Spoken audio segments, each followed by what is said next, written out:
Hi, my name is John Michael Foreman. I'm here in Murfreesboro, Tennessee. Social Security number 228-17-9683. Born in Norfolk, Virginia.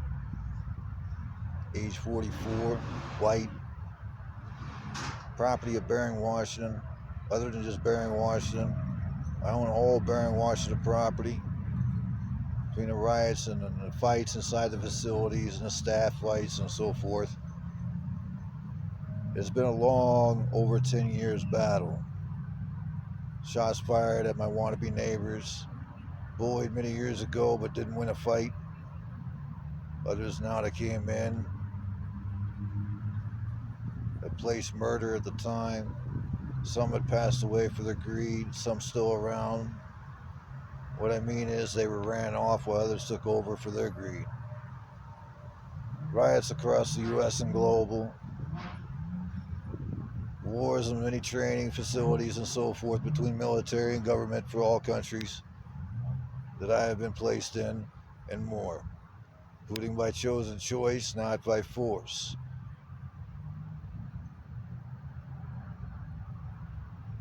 To say that you have no substantial evidence or evidence of such matter, everybody knows that that'd be incorrect. The next video that you're going to see has to do with a sheriff at a certain point said he knew what was going on in a routine check. You know, here's a lot of the dilemmas, here's a lot of the fights, just like any law enforcement or anybody else.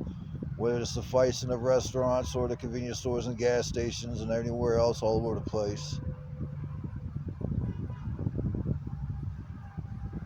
But because only so many stand so high, they're so tall, and battle so hard within their direct of their own life to turn around and serve and protect for another. And my life in this has proven quite well.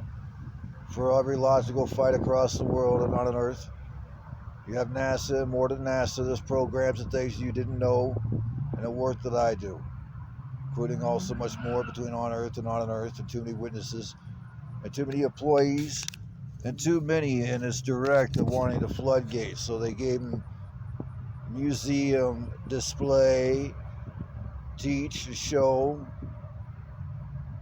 articulate to its movements and such. Quite of a form as to so many facilities and things. All over the world, every country and no country at all, on Earth and on Earth. And that still yet today has been going on very strong. The individual, they try to say it doesn't such matters, only have such greed to property that doesn't belong to them. Some others took their greed and direct to stealing my items. Others took direct and greed to allow the situations happen for credit and money, pleasures of murdering and raping, and also many other topics.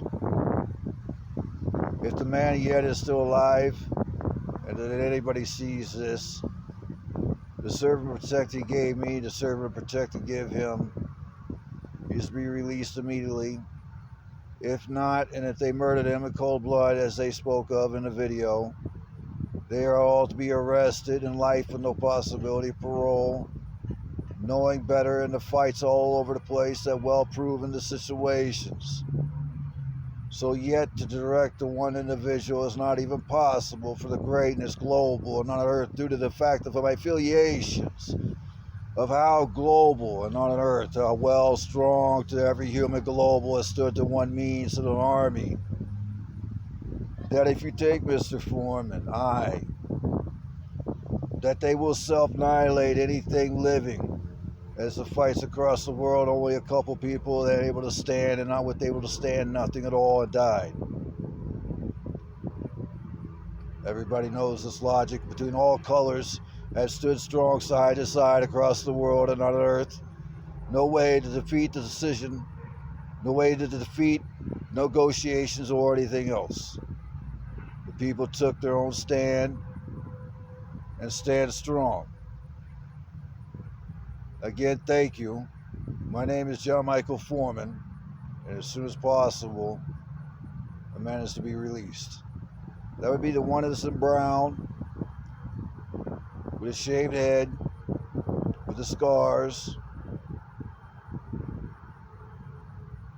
But past the doors of his serve and protect, from my understanding, and scarred him for life. Now this is just another go-around of occurrences that has happened. This is Michael Brady, who attempted a prison escape that resulted in the death of 4 prison workers at Pasquotank Correctional Institution in North Carolina. I stabbed him like 4 to 8 times. I hit Jeffrey Howe until he stopped moving. I don't know how many times I hit him with a hammer. Brady was facing 24 years in prison for an attempted murder conviction after he shot at a North Carolina state trooper. And 4 years into his sentence, Brady and 3 other inmates brutally murdered 4 prison workers with hammers and scissors. That man, Michael Brady, beat that man, George Midget, like he was trying to bust concrete. Brady then tried to hop a fence, but then was captured at gunpoint. It was like a bloodbath. I stepped in between Jeffrey and Wendy, and I slid trying to get in because the whole elevator floor was nothing but blood. During the trial, the prosecutors argued that Brady was the one who planned the attack and had no remorse for the killings. We know who originated the plan. We know who led the plan. After Brady is found guilty, he now takes the stand at his sentencing. I'm up here to tell the truth. You can ask me anything you want. I'm gonna tell the truth. Whether it hurts me, whether it helps me, I don't care about that. You don't believe you're crazy, do you? No, I don't think I'm crazy, no. And you do know the difference between right and wrong? Yes. So you know murder is wrong. Murder is a different name for a death, but yes. Your freedom meant more than their lives. Yes. And now the judge reads out the jury's recommendation. The jury unanimously recommended that the defendant be sentenced to death. Brady seems completely emotionless, and the judge later agrees on the death penalty, where he now sits locked up in Colorado, awaiting his death sentence. This is Austin Myers and Timothy Mosley. They were both convicted of murdering 18-year-old Justin Back in Waynesville, Ohio. The 2 men, Myers and Mosley, went to Back's house in an attempt to rob a safe that belonged to his father. During the robbery, Back was strangled with a choke wire. The idea of strangling them, that way it would create no mess, pretty much be an easier job to handle. Obviously, Justin was trying to put up a fight, and he wasn't overpowering us. Justin Back was then stabbed 21 times until he died. Justin was trying to ask us why. He was pleading to stop and pretty much begging for his life. On trial, Mosley testified against Myers to obtain a plea bargain, where he pled guilty and was sentenced to life in prison. Finally, for Myers, he takes the stand in front of the jury, asking them to spare his life for his family in hopes of avoiding the death sentence. If you choose for me to die, it's only going to cause more pain and suffering for another family, not me. It won't hurt me. I won't feel anything. It's going to hurt more innocent people. This is now the father of Justin Back speaking. I'm not going to stand up here and tell you how much I hate you. That is without question. I would just hope that every time you close your eyes at night, you see my son, Justin.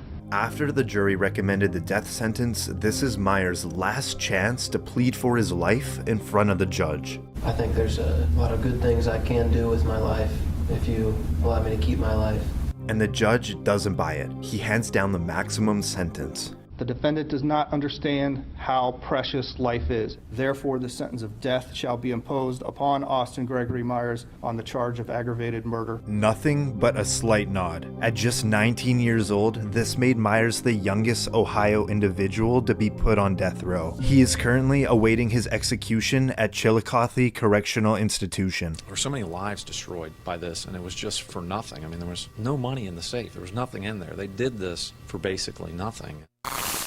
This is Nico Jenkins, who was convicted on 4 counts of murder when he went on a killing spree in the span of 10 days in Omaha, Nebraska. At 15 years old, Jenkins was sent to a youth correctional facility and served a 10-year sentence in prison for carjacking and assault. A month after his release, Jenkins shot and killed 2 individuals in a robbery. 8 days later, his next victim was a former inmate he originally met in prison. He was shot and killed in his own garage. 2 days after that, Jenkins killed his 4th victim in a carjacking. Jenkins was arrested for unrelated charges, but it was here that cops were able to pin the ammo used in one of the killings to Jenkins. Do you not realize I got Nico Jenkins? Do you not realize that? I got Nico Jenkins. I got you. What do you mean you got me? I got your DNA at the murder scene. I got your DNA in the car. Sir. I got the weapon.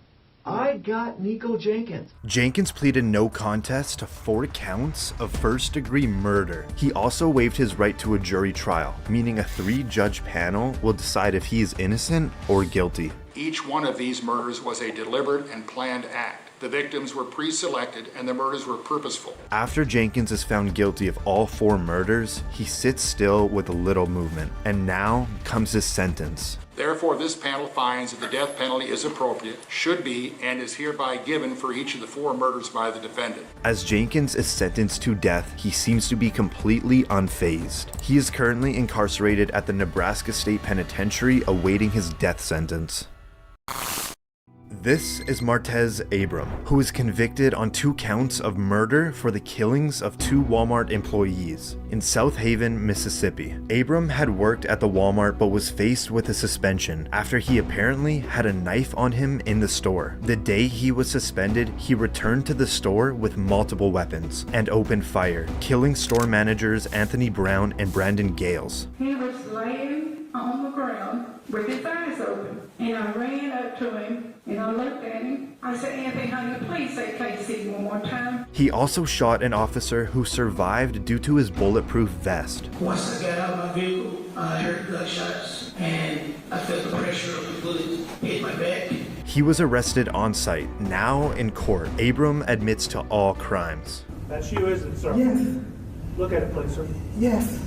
Mr. Gale is on the floor going down at this point, isn't he? Yes. Okay, and that's you shooting him, right? Yes. Look at the screen, sir. Yes. That's you shooting him? Yes. And you admit that you shot him in cold blood? Yes. You shot him again, didn't you? Yes. After that, you went back to the toilet paper aisle, didn't you?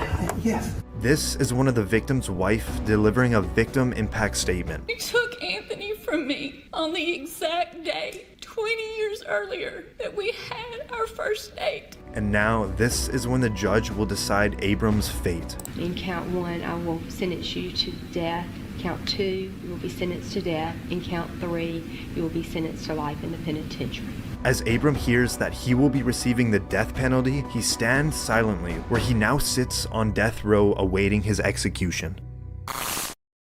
This is Markeith Lloyd, who is convicted of murdering a police officer in Orlando, Florida. I'm facing a relationship, but somehow I have absolutely don't know nothing about. And they framed me. Lloyd was already on the run from the police after he killed his former girlfriend, who was pregnant with his child. A month later, Lloyd is spotted in a Walmart. You can see him walking in. Moments later, Orlando Police Lieutenant Deborah Clayton pulls in. You can see her grab a cart and walk in. Reportedly, they cross paths every few minutes. Outside the store, Lieutenant Clayton was notified and she tried to stop and arrest Lloyd when a shootout begun. Lieutenant Clayton was killed during the interaction, being shot 4 times. Following the murder, Lloyd took off again, which led to a 9-day manhunt, where he was later found. During the arrest, he tried to escape, where he lost his left eye in the altercation. Here in court, Lloyd took the stand. Reportedly, he believed everyone was out to kill him. And I was just reacting, Mary. I was just reacting. Even when they opened the door, I just reacted.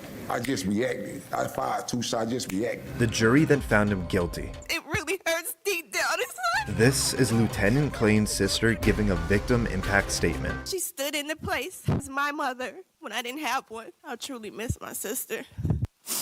I'll truly miss her. And this is the moment that Lloyd hears that the jury unanimously recommends the death sentence. We, the jury, unanimously find that the defendant, Markeith Lloyd, should be sentenced to death. Lloyd seems to mouth something out to the public. A few moments later, Lloyd has an outburst. You've been trying to kill me. You've been trying to frame me for murder. All right, why don't we remove Mr. Lloyd from the courtroom? The judge later agreed with the jury and sent Lloyd to death, where he now sits behind bars waiting for his death sentence.